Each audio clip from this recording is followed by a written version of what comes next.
We manage over 20 brands on Amazon, anywhere from brands doing 6 figures a year in sales to 7 and 8 figures a year in sales. And these brands different how they set up their structure. In today's video, I want to talk about how 7 and 8 figure brands on Amazon structure their PPC and whole strategy. So let's get into the video.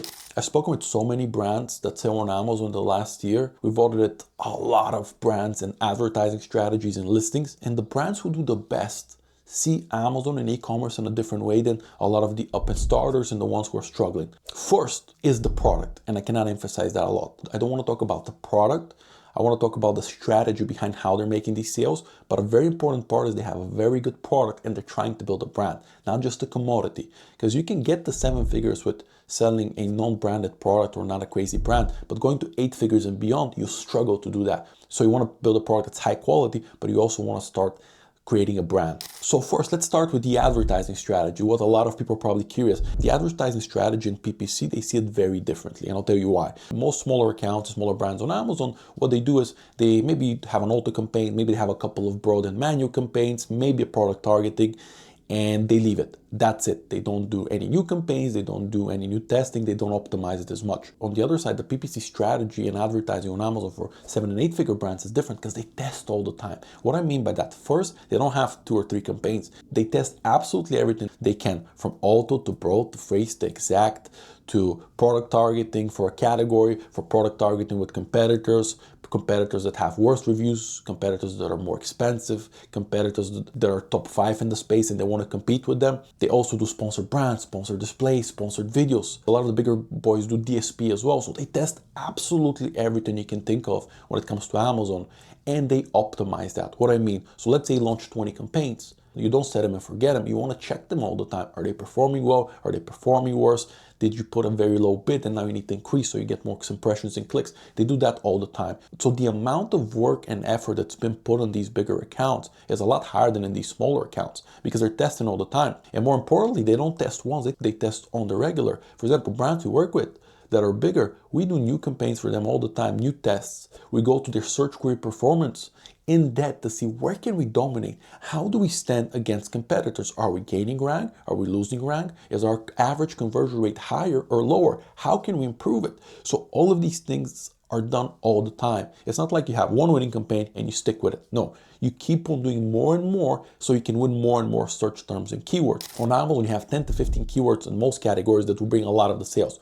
But you also have 100 plus other ones that will have less sales, but will be so much more niche and you can compete and dominate a lot more. You want to dominate all of them. You want to get the point that when there's an intent for your brand, you're showing up on Amazon. That's the ultimate place where you want to be on Amazon. And if the product is good, then of course you're going to be dominating them. Another thing that's a major thing that these 7 and 8 figure brands do is the fact that they think about listings and PPC together. So the product page, the actual listing, how your product looks visually on Amazon, they combine that with PPC. Now, 5-6 years ago, you could probably separate them, but now in the last couple of years, listings and design and merchandising with advertising, they've become one because the advertising brings the traffic, but it's the listing that converts. And you need to understand that these two things work together. Also, understanding how to optimize is super important. First, always put yourself in the customer's shoes, and that's what these bigger brands do extremely well. They understand their customer very well and how they shop. So on Amazon, when you're looking for a product, still majority comes from search bar. Yes, you have Rufus and recently changed to Alexa, but the majority of sales, big majority of sales are still coming through the search. So when you're searching for something and Amazon is showing up the products, how are you looking? Like, what is it showing up? What you see as a customer is the main image, reviews, pricing, and any deals they have. That's all you're gonna see. You're not going to be able to see the A+ content. You're not gonna be able to see the secondary image. You'll be able to see only that. So they know that. And now what they think about is, how do we stand out? How is the main image standing out with all the other 20, 30, 40 products on the page? Pricing wise, are we competitive? Are we trying to be more premium? Are we trying to be cheaper? Are we trying to be in the middle? How do we compete on price? Reviews wise, are we standing out? Do we have 4.5 stars on an average of a 4-star category? Or do we have 3.6 stars when the average is 4.5? This is very important because these things is how customers choose you. You need to understand how customers buy on the platform for you to be able to optimize for it. Now, once the price is competitive, and when I say price competitive, it doesn't mean you're the cheapest. It means that for whatever your product offers, it's value. You don't have to be the cheapest. You can be more expensive, but if the customer sees amazing reviews, it sees a product that actually stands out, they will buy it. And you see this a lot in supplements, you see this a lot in beauty. Price is a big factor, no doubt about that. And being overpriced, it's an issue. But understanding what overpriced means is super important. Just because your price is high doesn't mean you're overpriced, as long as you can justify that price with the value and reputation of the brand. That's very important. And that's something that 7 and 8 figure sellers understand extremely well. So now, once they click your product, that's when they see your main image, that's where they see your bullet points, that's where they see their secondary images, A+ content, and all the other ones. But really, majority of the decision is already made before they click. Once they've clicked, you really want to close them. So you want to make sure all your other images are great. You want to make sure that the bullet points explain exactly what the product does and the actual benefits of the product. And ideally, you want to have A++ content or A+ premium, where everything looks amazing and beautiful. Once you get them into the listing, it's about not messing it up. That's really what it is. Don't overcomplicate it. And another major thing is, as they do with testing for PPC and advertising, they do the same for listings. They test main images all the time. They look at the conversion rate, they look at the click-through rate. How is it improving? Is it improving or is it getting worse? So it's always testing. Same with the SEO. Like, you want to make sure that your listing is optimized for SEO, Rufus, whatever the current play is on Amazon. You want to make sure that you're optimized for the robots and that you're optimized for the customer, because Amazon is still a catalog system. So if you're not optimized for that cataloging system, you're not going to show up the way you want to show up, and you're not going to index the way you should index. So all of these are very important, and 7 and 8 figure brands understand that, and they work with people who understand that. Number 3, how they measure and the reporting and numbers they have. So 7 and 8 figure brands, they stand out a lot from smaller brands because they understand numbers extremely well, and they know how to read the data, or they have someone in their team that knows how to read the data. Because you might have a founder that's extremely good at product development, it's not great at numbers, but at least has someone in their team who understands that. And that's important. Why is conversion rate going down? Why is click-through rate going down? Why are sales going down? These are things you need to understand. So they know what to track, and they track everything, but they know what's more important. Example, so the bigger brands, they don't care as much about ACoS and return on ad spend. What they care a lot more is, are they gaining market share, and is their total ROAS and TACoS increasing or decreasing? That's what they're thinking about. So they're looking more at bigger picture numbers, because we know that if conversion rate goes up, our return on ad spend will go up, our total return on ad spend will go up. So they understand these things, and they focus on a lot of the more important metrics rather than just the ACoS and ROAS metric, which is so limited.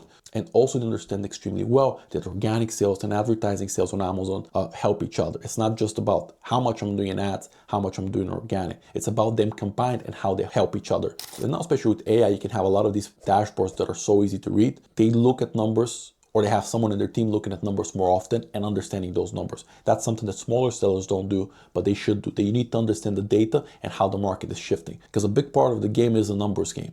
And if you don't understand the numbers, it's going to be an issue. Also, going back to numbers and reports, they understand their margins. And this is very important. A lot of these smaller brands don't know their margins. And because Amazon is more complicated and has a lot of fees, it's not straightforward as Shopify. You have a couple of percentage of fee, and then you can calculate. The big expense on Shopify and websites is the advertising. So you need to understand your gross margins after the Amazon fees. Your gross margins before fees, they might be 60-70%, but after the fees, they might be 30-40%. They understand that gross margin, and they understand how to play with it. They understand SKU metrics. How much margin are you making per SKU? What's your ACoS, TACoS, ROAS per ASIN instead of just for the whole account? So they understand that extremely well because they understand their numbers. That's something that bigger sellers do much better than smaller sellers. Part 4, budget allocation for advertising. This is a major one that I don't see many brands doing, especially smaller ones.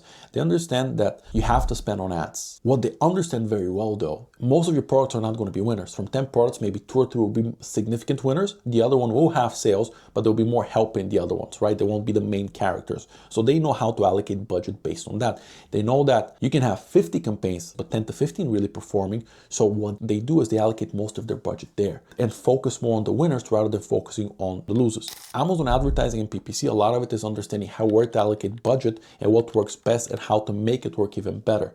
instead of trying to have 10 products and for them to kind of do the same. No, you have the winners, and that's where you need to spend most of your money. And of course, you want to have new and new winners, but you want to make sure you're allocating the budget for the real winners and the real money makers for the brand. So that's something they understand very well. And again, it goes back to having the right numbers and understanding those numbers. So budget allocation is a skill set they have locked down very well. And one of the last points I want to make is cash flow. And again, we go back to numbers here, but cash flow, they understand cash flow and how to play with cash flow. Because if you understand your margins and you understand your cash conversion cycle, which means that if you buy 100 grand of stock, how long does it take you to actually get that money back? That's very important. So they understand cash flow, because 7-figure brands, maybe not as much, but when you start getting to that 8-figure mark, you start understanding how cash flows. Because the bigger the brand, the more stock you need to buy. A lot of the time you have more expenses. So they understand that part extremely well, and they know how to play with cash flow. Now, it doesn't have to be the founder and the CEO of the business. It could be a CFO that understands it very well. But have someone who knows how to play with cash. Because e-commerce, Amazon, this is a game that requires a lot of capital and cash. So if you don't understand how to use that cash and cash flow, you can run into problems fairly quickly. And if you don't have cash, then you can't invest in ads, you cannot invest in stock, so you're not going to be as competitive. So they understand cash flow extremely well, and they track it very well, or they have at least someone in their team tracking it. Again, I'm not saying that the founder does all of this. No, it's the opposite. They have a team that does that for them. So when it comes to Amazon, they might have a world-class agency that manages all their channel. When it comes to finances, they might have an amazing accountant or an amazing CFO that manages all of this. But they have someone in their team that understands these tasks and does them very well. Because if you don't, you're leaving a lot of opportunity on the table. And lastly, they simplify stuff. That's a big thing. They don't make Amazon or any platform they're selling super complicated. They simplify it, they understand it on the basics, and then they run with it. So the action of doing that is very important. Instead of thinking, oh, Amazon is getting more and more difficult, how can we simplify it? How are people buying? How are customers buying?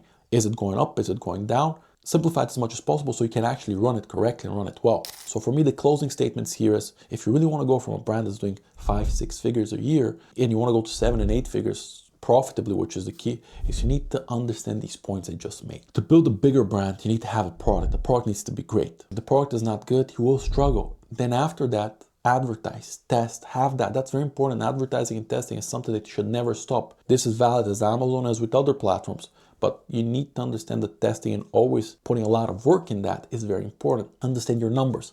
Understand the analytics, understand your cash flow, understand how the customer buys, because if you don't, everything will be more difficult. And understand that things work together. As we said, the example of Amazon advertising and the listings, they work together. So always optimizing for the right thing is very important. And again, keep it simple. I hope you liked this video. A lot more to come. Stay tuned.